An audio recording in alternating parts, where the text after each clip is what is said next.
8 prilli njihet si dita ndërkombëtare e romëve, ku në shumë raste diskutohet zhvillimi i tyre socioekonomik dhe arsimor, por në qytetin e Korçës, realiteti është krejt ndryshe. Gurali dhe lumturia e Nazifi jetojnë në këtë gjendje në një kasolle. Se vështirë, për çfarë të bësh? Me se të ku të vëmë? Pa përkraje jemi, pa ndihmë ekonomike, pa. Të dalim kazanëve, mbledhim ndonjë kapat, kështu. S'ke ku të vesh, ku të jetosh? Asnjëri s'ka. Kush bëhet merak për ne ishte vitën e mëj. Tu po bëj 30 habit. E vetmja mënyrë jetese e tyre është të grumbullojnë metale në mbeturina, që më pas i shesin e sigurojnë bukën e gojës.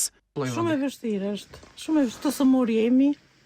Shumë të sëmur. Ja, unë isha tash idola në një vend edhe nuk jam shumë me probleme nga më dhem shtylla korrizore. Kam që shumë që të ndjek në për spitale të vete se shumë. Ja, kalojt këtu, ja, shikohet tash në këtë gjendje.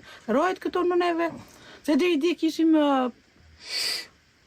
plerat, edhe punonim në plerat, tash i ikën plerat, s'ka plerat, tash ja del burri për kazanin. Ai del ande, vjen vërdall që nxjerrin bukën e gojës. Edhe të rinjtë e komunitetit të rom tregojnë vështirësitë të jetuarit në një lagje të tillë, ku asnjëherë nuk ka patur investime. Shumë e vështirë. Është një jetë që nuk jetojmë dot këtu. Me beturinave, me plerave, me çfarë them nuk është shumë gjë e vështirë. E kura plasmasë çfarë të dalin, nuk del.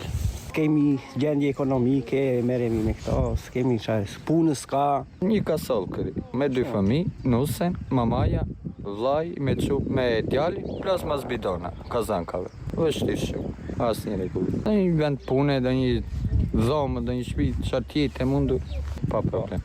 Në qytetin e Korçës jetojnë afro 23.000 banor të identifikuar si pjesë e komunitetit të rom egjiptian.